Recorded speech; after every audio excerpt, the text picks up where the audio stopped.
حضور نبی اکرم صلی اللہ علیہ وسلم نے ارشاد فرمایا، اور یہ حدیث امام ابو منصور الدیلمی نے مسند الفردوس میں روایت کی، اور حضرت انس ابن مالک رضی اللہ تعالیٰ عنہ حدیث کے راوی ہیں، اور امام ابو عبد الرحمن السلمی نے اپنے طریق و سند سے روایت کی آداب الصحبت کے اندر، آداب الصحبت کے اندر۔ اور اس کو بعض محدثین نے حضرت سلمان فارسی رضی اللہ تعالیٰ عنہ کا قول بھی ذکر کیا، فرمایا کہ دو بھائی جن کے درمیان رشتہ اخوت قائم ہوتا ہے، ان کی مثال اس طرح ہے جیسے یہ دو ہاتھ آقا علیہ السلام نے فرمایا ان دو ہاتھوں کی طرح ہیں دو بھائی جن کے درمیان رشتہ اخوت و صحبت ہے۔ کیا مثال ہے؟ تغسل احداہما اخری، کہ جب دھونے لگتے ہیں تو ایک ہاتھ دوسرے کو دھوتا ہے، اپنے آپ کو نہیں دھوتا۔ سبحان اللہ، کتنی خوبصورت مثال سے آقا علیہ السلام نے اخوت و صحبت کی حقیقت سمجھا دی۔ فرمایا دو ہاتھوں کی طرح ہے یہ رشتہ اخوت۔ پھر فرمایا دیکھو جب آپ دھونے کے لیے جاتے ہیں تو ایک ہاتھ دایاں ہاتھ کیا اپنے آپ کو دھوتا ہے؟ جب آپ ہاتھ ملتے ہیں تو دایاں باؤں کو دھو رہا ہوتا ہے آگے سے پیچھے سے، اور بایاں ہاتھ دائیں کو دھو رہا ہوتا ہے۔ تو دایاں ہاتھ اپنی فکر نہیں کرتا، وہ اپنے بھائی کی، اپنے بائیں ہاتھ کی فکر کرتا، اس کو دھوتا اور صاف کرتا ہے۔ بایاں ہاتھ اپنی فکر نہیں کرتا، وہ دائیں ہاتھ کی، دوسرے کی فکر کرتا، اس کو دھوتا اور صاف کرتا ہے۔ اس طرح دونوں دھل جاتے ہیں اور دونوں صاف ہو جاتے ہیں، دونوں صاف ہو جاتے ہیں۔ مجھے ایک حکایت یاد آ گئی، یہ ابا جی قبلہ میرے والد گرامی رحمۃ اللہ تعالی علیہ نے پڑھانے کے دوران تصوف کا درس دیتے ہوئے مجھے یہ ایک حکایت سنائی تھی۔ انہوں نے فرمایا کہ مغلوں کے زمانے میں یہ جو بادشاہ تھا اکبر، سلطان اکبر جو بادشاہ تھا، اکبر اعظم، اس کے زمانے میں جو صوفیاء تھے، صوفیاء ہند، ان کے بارے میں بعضوں نے ورغلایا اور اس کے ذہن کے خیالات خراب کیے، صوفیاء کے خلاف کیا، اللہ والوں کے اور صالحین کے خلاف کیا۔ اور کچھ لوگ تھے جو ان کے دربار میں کان بھرنے والے، تو انہوں نے کہا، اس نے کہا کہ اچھا میری ملاقات تو کراؤ ان صوفیاء سے، یہ جو اپنے آپ کو صوفی کہتے ہیں، اہل اللہ کہتے ہیں، صالحین کہتے ہیں، ان سے میری ملاقات ایک اجتماعی طور پہ ہونی چاہیے۔ اس نے کہا جی ایک دعوت کا اہتمام کیا جائے جس میں وہ سارے جمع ہوں، تو آپ بھی تشریف لے آئیں، اس دعوت میں تشریف لے جائیں تو ملاقات کروا لی جائے گی۔ تو ایک عظیم الشان دعوت کا، ضیافت کا، کھانے کا اہتمام کیا گیا۔ وہ جو صوفیاء تھے، اہل اللہ، صالحین، اللہ والے، وہ مدعو تھے، بٹھا دیے گئے دسترخوان پر آمنے سامنے۔ تو بادشاہ کو کسی نے یہ طریقہ سکھایا تھا، کیونکہ ان کا مدعا تھا کہ بنیادی طور پہ ان کا امیج خراب کیا جائے، اہل تصوف کا، اہل سلوک کا، اہل طریقت کا، اہل اللہ کا امیج خراب کیا جائے اور بادشاہ کو ان کے خلاف کیا جائے۔ تو اس نے یہ طریقہ سکھایا کہ جب سارے بیٹھ جائیں تو کھانا لگنے سے پہلے بڑے بڑے چمچ، جو چمچہ ہوتا ہے بہت بڑا، جو دیگ میں ڈالتے ہیں یا بہت بڑے آپ کسی برتن سے نکالتے ہیں، وہ ان کے ہاتھوں پر اس طرح باندھ دیے جائیں سیدھے کر کے، یعنی ادھر وہ چمچے کا وہ فرنٹ ہو جس سے آدمی کھانا نکالتا ہے، اور اتنا لمبا آپ کونی کے اوپر تک باندھ کے تو رسی سے یا ڈوریوں سے مضبوطی سے جکڑ دیا جائے تاکہ بازو اس طرح نہ ہو سکیں، ایسے مڑ نہ سکیں، اور وہ سارے چمچے ادھر باندھ دیے جائیں، چمچ بڑے بڑے، دائیں ہاتھ ان کے، ہر ایک کے دائیں ہاتھ کے ساتھ باندھ دیا جائے،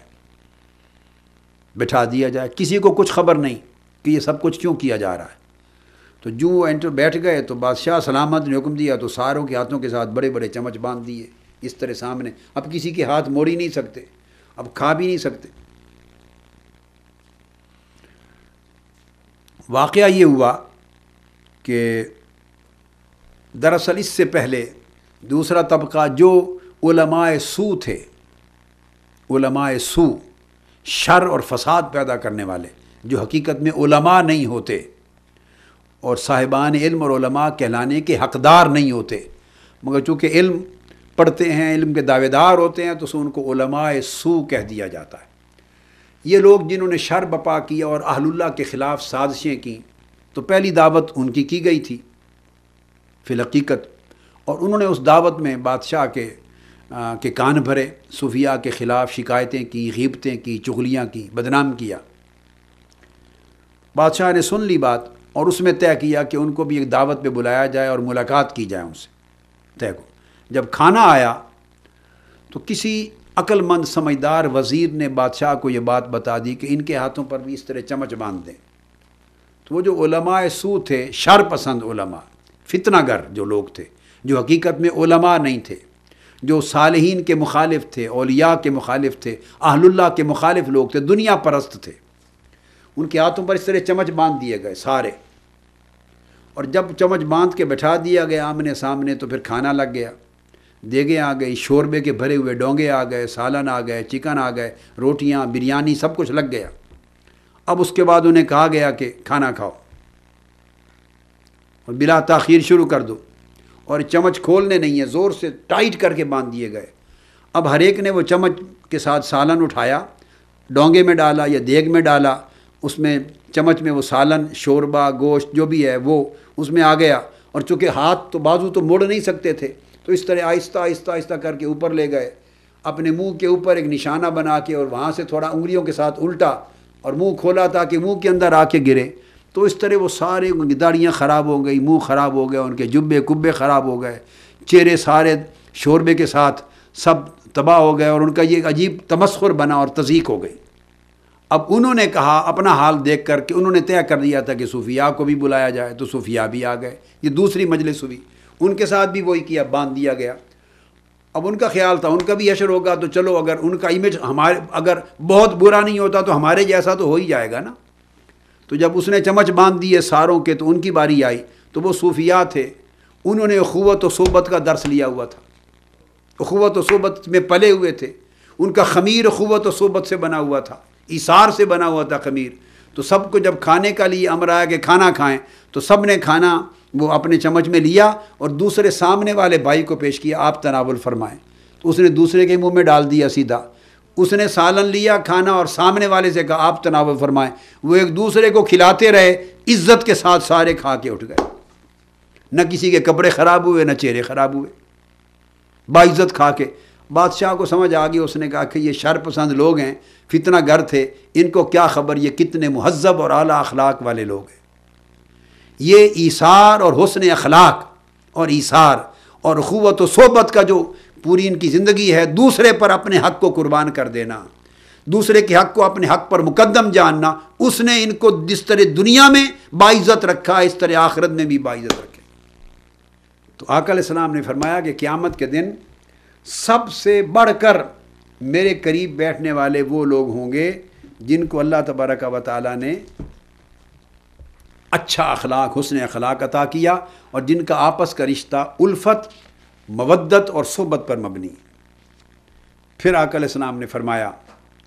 کہ دو ہاتھوں کی طرح ہے ان لوگوں کی مثال جن کا رشتہ اخوت اور صحبت کے اوپر قائم ہے۔ فرمایا جیسے ہاتھ ایک دوسرے کو دھوتے ہیں، اس طرح فرمایا کہ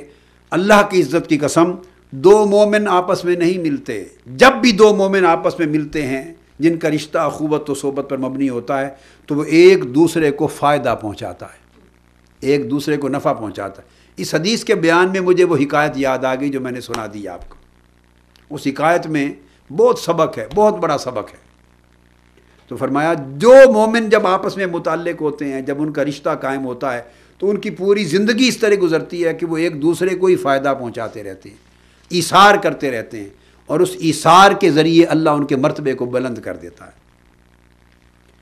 آقا علیہ السلام نے یہ بھی فرمایا، حدیث پاک میں ہے، جس کو امام ابن ابی الدنیا نے کتاب الاخوان میں روایت کیا اپنی سند کے ساتھ، اور حضرت انس ابن مالک رضی اللہ تعالیٰ عنہ راوی، آقا علیہ السلام نے فرمایا من آخا اخن فی اللہ رفعہ اللہ درجۃ فی الجنہ لا ینالھا بشیء من عملہ۔ جو شخص دوسرے مسلمان کے ساتھ رشتہ اخوت قائم کر لیتا ہے، رشتہ اخوت قائم کر لیتا ہے، اور اخوت اور صحبت کے رشتے میں دو بھائی منسلک ہو جاتے ہیں، تو فرمایا اس اخوت کی برکت سے اللہ تعالیٰ اس کا درجہ اتنا بلند کر دیتا ہے، جنت میں اتنا بلند درجہ اس کو عطا کر دیتا ہے کہ وہ اس اخوت اور صحبت کے علاوہ کسی اور عمل کے ذریعے جنت کے اس درجے تک نہیں پہنچ سکتا۔ وہ صرف اخوت اس بندے کو جنت کے اعلیٰ مراتب تک لے کے پہنچ جاتی۔ یہ جو باہمی محبت کا رشتہ ہے، اخوت کا رشتہ ہے اللہ کے لیے، اس کی بڑی فضیلت آقا علیہ السلام نے بیان فرمائی۔